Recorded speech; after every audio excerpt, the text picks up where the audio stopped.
Hello friends, this is Jyoti Verma. Today I am going to start with guidance and counseling. जो subject हम पढ़ रहे हैं BEd second year के fourth semester में, और इसमें आज हम पढ़ेंगे process of counselling. Guidance and counselling के अंदर हम कुछ टॉपिक्स गाइडेंस के पढ़ चुके हैं और कुछ टॉपिक्स काउंसलिंग के पढ़ चुके हैं। आज उसी का नेक्स्ट टॉपिक आज हम पढ़ेंगे प्रोसेस ऑफ काउंसलिंग, यानी परामर्श की प्रक्रिया। किस तरीके से काउंसलिंग दी जाती है, क्या उसकी प्रक्रिया है, किस किस लेवल पर ये दी जाती है और क्यों दी जाती है, क्यों हमें परामर्श की, किसी के परामर्श की या किसी से काउंसलिंग लेने की आवश्यकता पड़ती है।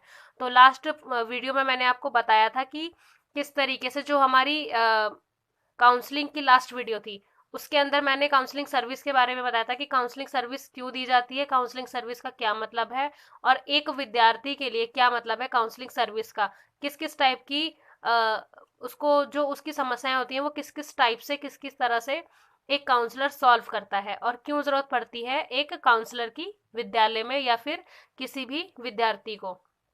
आज हम पढ़ेंगे प्रोसेस क्या है इसकी, परामर्श कैसे काउंसलिंग दी जाती है। तो सबसे पहले इसमें इसका मतलब देखेंगे।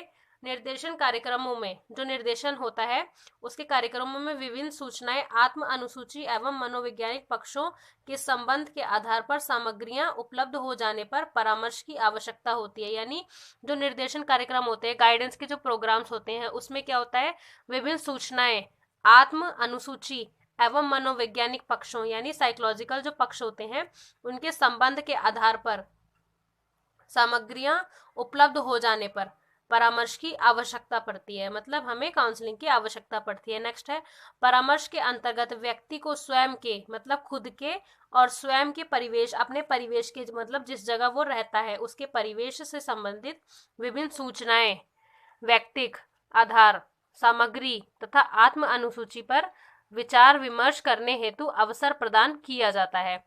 तो काउंसलिंग क्या है? काउंसलिंग किसी भी समस्या को हल करने के लिए किया जाता है, और जो काउंसलिंग होती है उसके अंदर ये एक प्रोफेशनल काउंसलिंग होती है कि प्रोफेशनली हम उसको काउंसल करेंगे और किसी की भी समस्या को हल करेंगे। सबसे पहले फैक्ट्स ढूंढेंगे, कॉजेस ढूंढेंगे, उसके क्या क्या कॉजेस हैं उस समस्या के, उसके बाद उसकी बारीकियों को देखेंगे, उसको एनालाइज करेंगे, समस्या का हल किस तरीके से, पहले जो जिसकी समस्या है, जो काउंसली है, उसकी समस्या को ठीक से समझेंगे कि वो किस वे में देख रहा है उस चीज को, उसकी समस्या का हल बताएंगे, क्या क्या पर्सपेक्टिव्स हैं उसके, ये चीजें देखेंगे।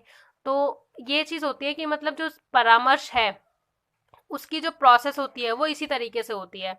तो अब हम देखेंगे आगे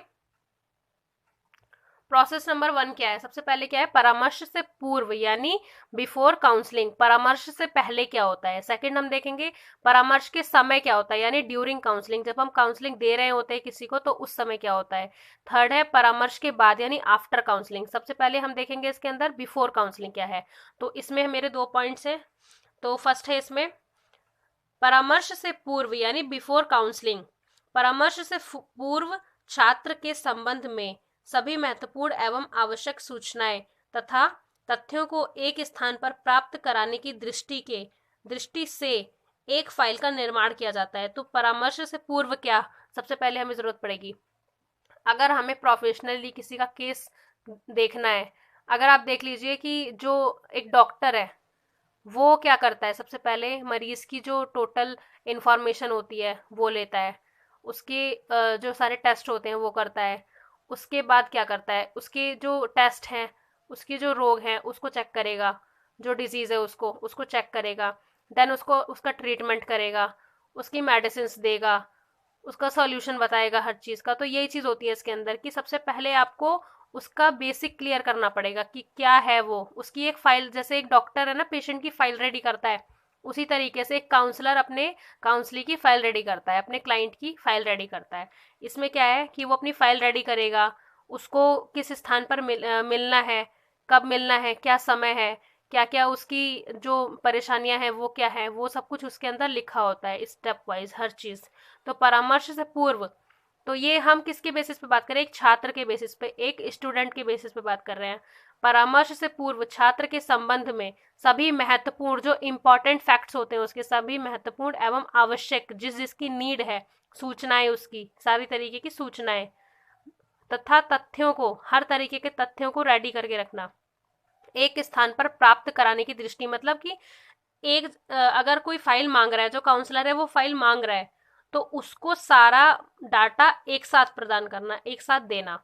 तो उस फाइल का निर्माण किया जाता है ताकि सारी इंफॉर्मेशंस उस फाइल के अंदर पहले से ही अवेलेबल हो, दोबारा हमें कुछ जांचना ना पड़े उस चीज के बारे में।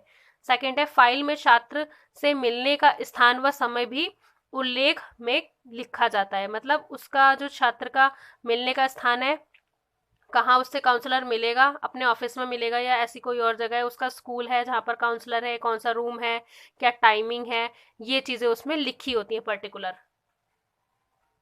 नेक्स्ट हम देखेंगे परामर्श के समय यानी ड्यूरिंग काउंसलिंग, जब काउंसलिंग चल रही होती है तब क्या क्या होता है। तो सबसे पहले इसमें है, परामर्श के समय छात्र का व्यक्तिगत साक्षात्कार लिया जाता है, यानी व्यक्तिगत इंडिविजुअली, एक जो एक सिंगल पर्सन बैठा होता है और उसका इंटरव्यू चल रहा है, उस तरीके से उसका व्यक्तिगत साक्षात्कार लिया जाता है। मतलब पर्सनली एक इंडिविजुअल, जैसे एक सिंगल पर्सन है और वो किसी काउंसलर के सामने बैठा है या किसी ऑफिस के बॉस के सामने बैठा है और उसकी काउंसलिंग चल रही है या उसका इंटरव्यू चल रहा है, तो वो चीज़ है ये। नेक्स्ट है साक्षात्कार, यानी जो इंटरव्यू है, इंटरव्यू में परामर्शदाता, जो परामर्श दे रहा है, जो काउंसलर है वो, तथा उसके अन्य सहकर्मी जो उसके असिस्टेंट वगैरह होते हैं, बातचीत के माध्यम से फाइल का आकलन करते हैं।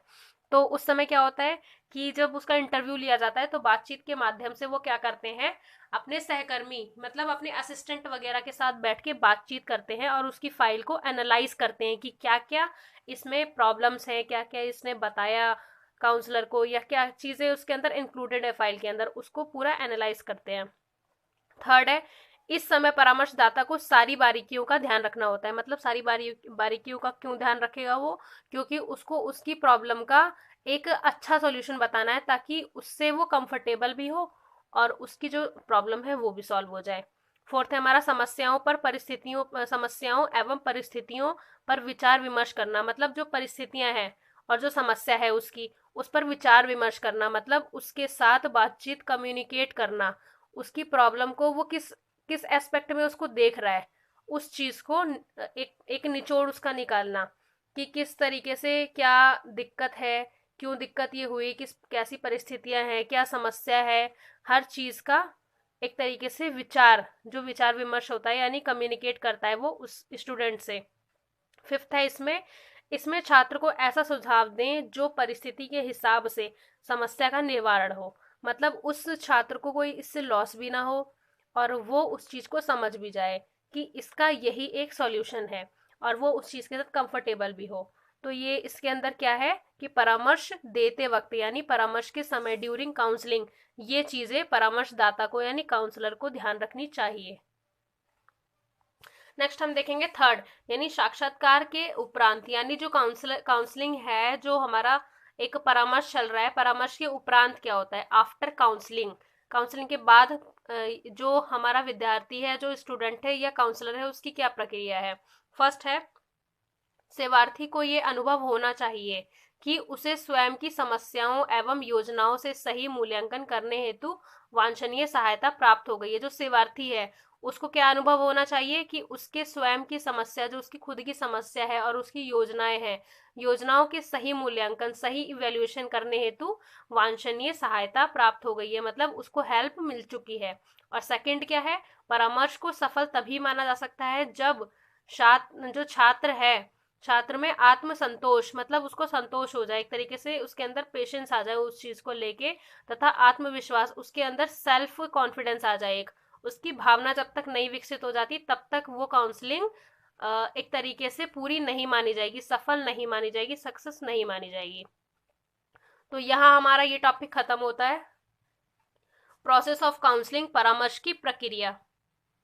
तो आज हमने 3 पॉइंट्स देखे इसके, परामर्श से पूर्व क्या होता है, परामर्श के समय क्या होता है और परामर्श के बाद क्या होता है, यानी before counselling, during counselling and after counselling. So thank you so much for watching this video. मेरे चैनल को लाइक करें, सब्सक्राइब करें, कमेंट करें एंड शेयर करें। नेक्स्ट हम देखेंगे इसी सब्जेक्ट की next topic. Thank you so much.